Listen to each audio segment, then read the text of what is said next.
রুদ্রভর্তা রান্নাঘরে আজকে জামাই ষষ্ঠী স্পেশাল চিংড়ি মাছের কারি। আমরা মালাই কারি অনেক খেয়েছি, চলুন আজকে একটু অন্যরকম ভাবে চিংড়ি মাছের কারি করে দেখাই। তো এখানে আমি 4টে গলদা চিংড়ি নিয়ে নিয়েছি। গলদা চিংড়িটা কিন্তু বাজবার সময় অবশ্যই এই মাথার কাছে একটা নোংরা থাকে ফেলতে হবে, আর এই যেখানে পিঠটা চিড়ে এখান থেকে একটা কালো সুতোর মতো থাকে সেটাও কিন্তু ফেলতে হবে, এটা বলে দিলাম। এবার এর মধ্যে আমি একটু হলুদ,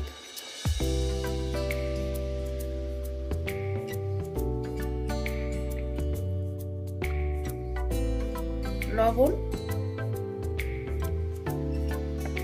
আর একটু টক দই, এই 2 চামচ মতো টক দই, এটা দিয়ে একটু মেখে নেব।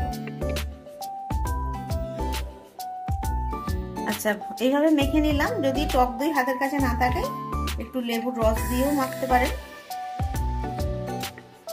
তবে এই চিংড়ি মাছের ঝালটা যদি জামাইদের করে খান, জামাইরা প্রশংসা না করে শাশুড়ির কিন্তু পারবেন, এটা গ্যারেন্টি। তো যাই হোক, এটা একটুখানি মাখা থাক, তার মধ্যে কিছু মশলা আমি করে নেব। চলুন সেটা দেখিয়ে দিই। এখানে আমি 1 চামচ পোস্ত আর 1 চামচ সাদা সর্ষে নিয়েছি। দেখুন একটু একসঙ্গে নিয়ে নিয়েছি। সাদা সর্ষে 1 চামচ আর পোস্ত 1 চামচ। আর আপনারা ঝালটা যেমন খাবেন সেরকম কাঁচা লঙ্কা দিয়ে দেবেন। তো আমি এখানে বেশ কিছুটা দিলাম, কারণ খুব যে ঝাল আছে লঙ্কাগুলো তা না, তাই একটু আমি বেশি কাঁচা লঙ্কা দিলাম। আচ্ছা, এইটা। আর এখানে আমি একটা নারকেল, মানে দোমালা নারকেল, ডাবে মানে জলটাও আছে অথচ এই শাঁসটাও আমি বার করে নিয়েছি, একটু নরম।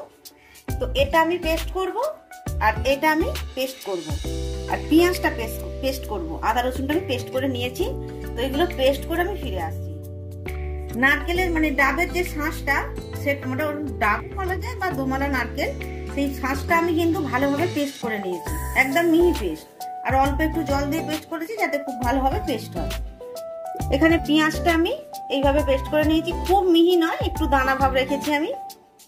আর এখানে যে সর্ষে, পোস্ত, কাঁচা লঙ্কাটা পেস্ট করে রেখেছি। এখানে আমি তেল গরম করতে দিয়ে দিয়েছি। এগুলো পেস্ট করতে করতে যতক্ষণ ম্যারিনেট করা ছিল ওই সময়টাই এটা ম্যারিনেট করা আছে, এক্সট্রা কিছু সময় নেই দিইনি আমি। তো তেলটা গরম হয়ে গেলে মাছটা আমি ভাজতে দিয়ে দেবো।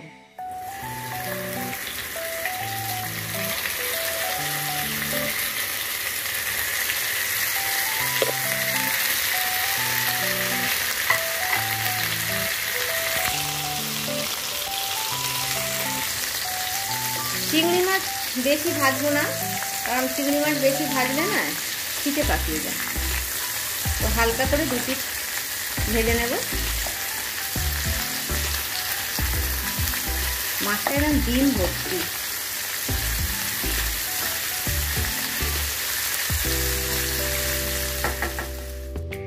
মাছটা ভাজা হয়ে গেছে, এর থেকে বেশি ভাজবো না। আর এই গ্রেভির মধ্যে আমি তুলে নিচ্ছি, কারণ এটা একসাথেই কষবো, ওই জন্য এতেই তুলে নিচ্ছি, কারণ এটা তো ফেলবো না, এটা মশলার সাথেই চলে যাবে।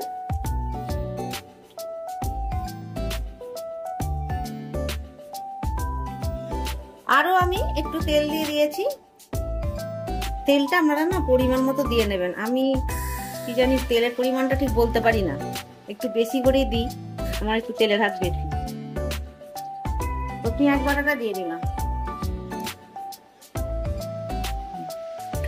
পেঁয়াজটা দিয়ে দিলাম বাটার। এখানে আমি না আদা রসুনটা পেস্ট করে, আমার সবসময় ফ্রিজে থাকে এটা, তো আমি ওই জন্য আলাদা করে বাটেনি। এর মধ্যে থেকে আমি 1 চামচ দিয়ে দিলাম, কারণ বেশি মাছ না তো খুব বেশি লাগবে না। ব্যাস, এটা একটু ভালো করে কষিয়ে নেব। আচ্ছা, পেঁয়াজ আর রসুনটা কষতে কষতে এখানে আমি মশলাটা রেডি করব। এখানে যে পেস্টটা করেছিলাম এই পেস্টটা এখানে দিয়ে দেবো। আপনারা কিন্তু এই এতটা নাও দিতে পারেন, একটু কম করে দিলেও হবে। তো আমরা তো গ্রেভি একটু ভালোবাসি, ওই জন্য আমি সবটাই দিয়ে দিলাম। ভালো করে এটা গুলে নেব। মানে ডাবের জল, এটা কিন্তু নর্মাল জল না, ডাবের জল। আর এই যে সর্ষে, পোস্ত, কাঁচা লঙ্কাটা বেটেছিলাম এটাও এর মধ্যে দিয়ে দেবো।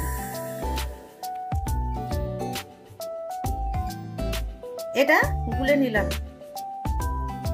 এখানে যে টক দইটা আছে, এখানে এতটা টক দই আমি নেব না, এই 3 চামচ নিলাম। টক দইয়ের মধ্যে কাশ্মীরি লঙ্কা দিয়ে দেবো 1 চামচ, কারণ কালারটা এতেই আসবে।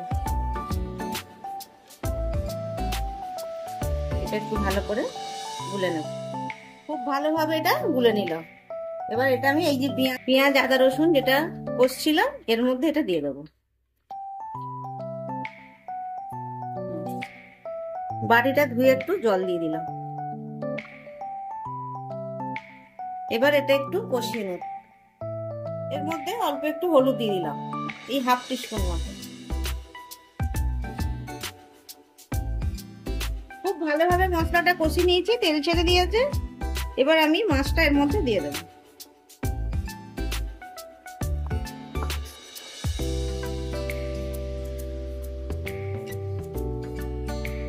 মাছটা দিয়ে একটু কষে নেব। এটা কিন্তু খুব কঠিন নয়, খুবই সহজ, এমন কিছু উপকরণ নয়, একদম ঘরোয়া সবকিছুই আছে। খুব ভালোভাবে মাছের সাথে মশলাটা কষিয়ে নিই। এবারে এই যে এটা ছাঁচ বেরিয়েছে একটা সুন্দর না, আহা। আবারও বলছি, আপনারা গ্রেভি কিন্তু কম চাইলে কম করতে পারেন। এটা আমি এর মধ্যে দিয়ে দেবো, আর এক্সট্রা করে জল দেওয়ার কোনো প্রয়োজন নেই, কারণ ডাবের জলপন আছে তো। ব্যাস, এবার খালি স্বাদ মতো লবণ দেবো আর একটু মিষ্টি দেবো।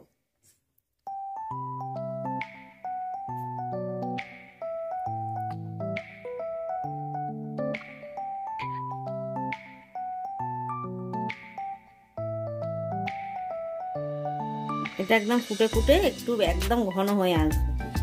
লবণটা এই সময় দিয়ে দেবো, স্বাদ মতো লবণটা দিয়ে দিলাম, একটু বুঝেই দিচ্ছি, পরে লাগলে দেবো। এটা এখন 10 মিনিট এরকম ভাবে ফুটুক, একটু পরে চিনিটা দেবো। যেহেতু টক দই দেওয়া আছে তাই আমি অল্প একটু চিনি দিলাম, আপনারাও আপনাদের স্বাদ মতো অল্প একটু চিনি দিয়ে দেবেন। আমি অল্প একটু ঘি দেব, আপনারা কিন্তু চাইলে বাটারও দিতে পারেন।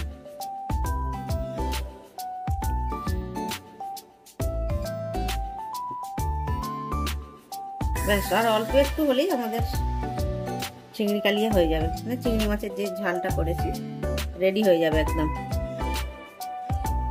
আর একটু শুকনো করব। তৈরি হয়ে গেল দুর্দান্ত স্বাদের চিংড়ি মাছের কারি।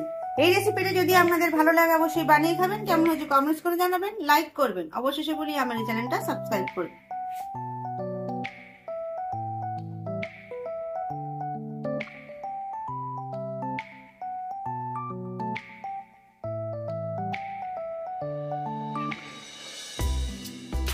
চিংড়ি মাছের কারিটা করলাম, জামাই তো নেই, মেয়ে নেই, তাই জামাই হবেও না। তা আপাতত এখন ছেলেকে খাইয়ে দেখাচ্ছি কেমন হয়েছে জিনিসটা।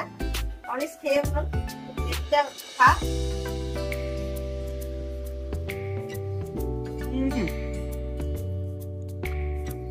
অসাধারণ খেতে, তাহলে ভালো লাগবে বলছি একদম। জামাইদের খাওয়ালে মানে শাশুড়ির প্রশংসা করবেই করবে। আর যা যা উপকরণ করেছে ভালো লাগারই কথা। তো আজকে এই পর্যন্তই থাক, অন্য রেসিপি নিয়ে অন্য একদিন আসবো। আজকের মতো ভিডিওটা